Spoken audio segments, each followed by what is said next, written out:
So today is Monday, June 25th. It says 77 degrees and it probably got up about into the 80s today.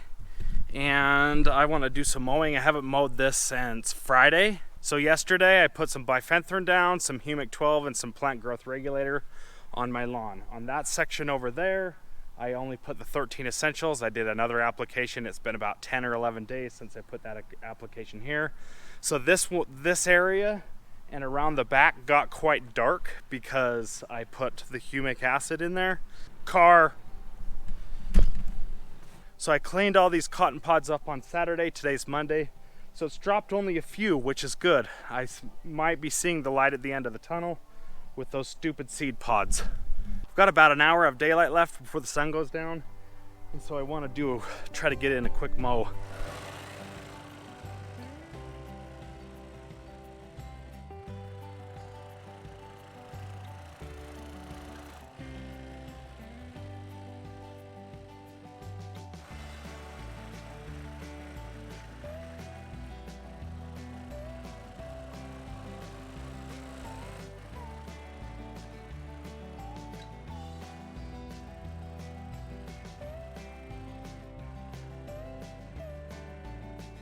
So this is my favorite pattern to mow the lawn, in the single double pattern.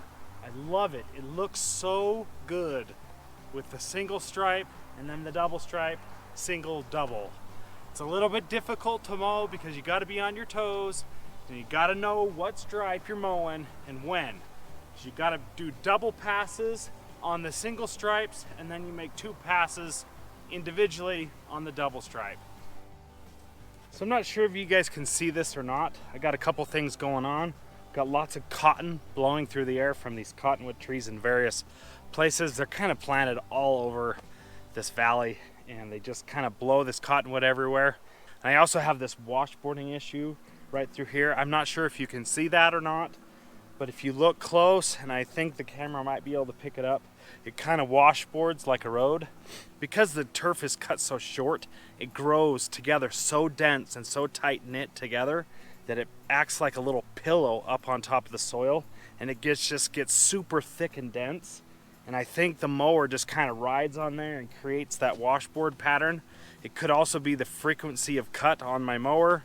So Green Dock on the Lawn Forum, amongst a bunch of other people, suggested that I get a clip kit for my mower. And I would like to get one of those, but I think they're like 200 bucks and I've got other things I need to spend my money on right now.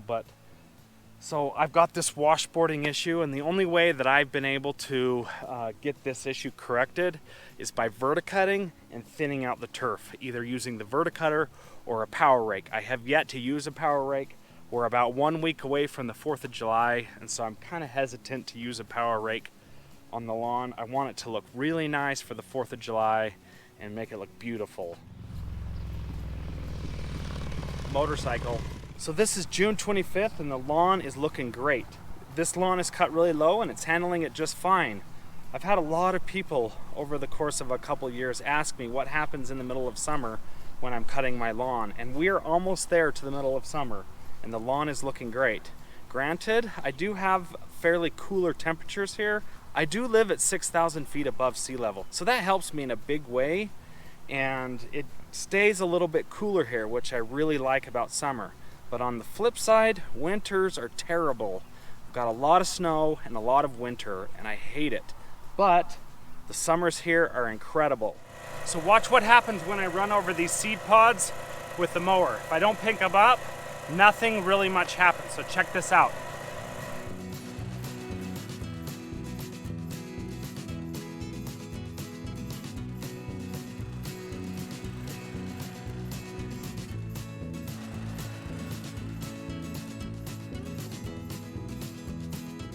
Okay, so see what happens to these seed pods when you try to go over them with the mower?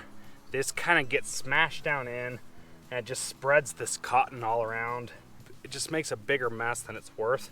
So the real mower doesn't suck them up, so it's just a lot easier to pick them up by hand. I'm kind of secretly hoping that the cotton seed pod days are coming to an end for this year. That's kind of what I'm hoping. The sun's gone down and it's starting to get dark a little bit, so the lighting might not be right, But from right there, about where that mower is, in that direction, that is where I put the Humic 12, and that stuff is dark and black. And from here over, I put 13 Essentials yesterday, and that stuff is not dark at all. So that black Humic 12 gives the grass an aesthetic look of being dark because it's kind of black. I can't tell if it's giving it a green shade or a dark shade or what kind of shade it's giving. I just know it's darker. I can just tell it's darker, and I can tell that this side's lighter. So that darkness factor is because of the Humic 12, and I am assuming that within a couple days and within a couple cuts, that will be gone, and this side will just stay light where I put the 13 Essentials. So in these videos, I want to show transparency in what I do and show you my successes and show you my failures. And I want to show you a failure that I had just within the past week. So if you can see along this fence line right here, it's yellow. I came through here with Roundup and sprayed this about 3 or 4 weeks ago, and then I resprayed it again. I don't like the grass being up next to the fence because it's really hard to mow against. So I have these trees against this fence. I might have to eventually move these trees, and I'm aware they're really close to the fence and it's not necessarily good, but I think I'll deal with that when they come. My plan is to cut the limbs up over the height of the fence and let them grow. They're about 1.5 feet away from the fence, and so I think they'll be okay. But the failure that I want to show you is right here. So this tree right here, I was coming along right here, and I was spraying Roundup along the fence, and I sprayed. I didn't spray any of the leaves at all with Roundup. I sprayed around the base of the tree because I wanted to kill the grass that's in that little hole down there. So I'm afraid this tree is probably going to be a goner. I'm really annoyed by that, and it is my fault, and it's too bad that that happened. This is a $60 tree. I did get this for free because I did some trade work with a guy who owns a nursery. So I guess it's not that bad, but it really sucks. I was kind of secretly hoping that it would come back because trees are fairly resilient, and it takes a lot to kill, you know, especially big trees. Okay, so here's the base of that tree. Okay, so this bark right here has come off because when I come around here with the mower, it's got these transport wheel axles that kind of scraped this tree right here and tore this bark off. I also think the deer were kind of nipping at this tree and kind of caused a little bit of this issue right here. Oh, that's nice. This is dead, so it just comes out. That was what I was wanting it to do. Anyways, so I didn't spray any of the tree up on the top. I sprayed Roundup around here, and I'm assuming some Roundup got right there. And I'm pretty sure that is what killed it.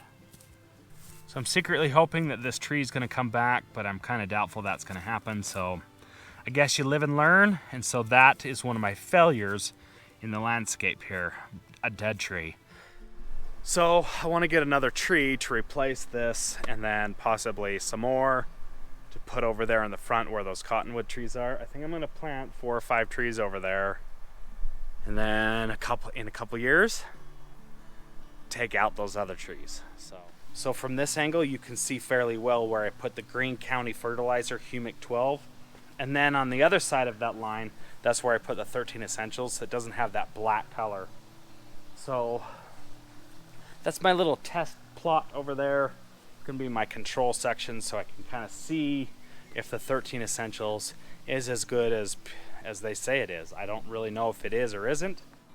So this flower bed project right here was something that I created about a month ago. It just had a nice square edge where the grass was square, and I could just bring the mower right down, and I created this curve about a month ago, and I used the shovel to create these nice crisp edges like that. And I have some footage of that, and I want to show you that as well. And then I added these annuals, and these 9 barks right here I planted last year. Ooh, it looks like they're going to bloom. Something's going to happen here. My wife always says, I want stuff that blooms and has flowers, and I guess she didn't know if these were going to have flowers or not, but it kind of looks like they are going to bloom, which is cool. So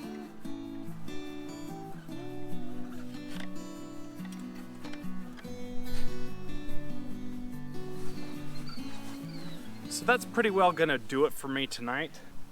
So a big shout out to Alan Hain for going for the flamingos, at least for one video. What his wife was saying was hilarious. My wife kind of feels like the same. She doesn't like the flamingos either, but I like them. This right here is lawn domination. So the flamingos for me are fun, and I enjoy having them there, and it's kind of a conversation piece. People always ask, why do you have those? And it just is kind of fun. And then we get talking about the lawn. But anyways, thanks for watching these videos, guys. I appreciate it, and I will see you in the next one.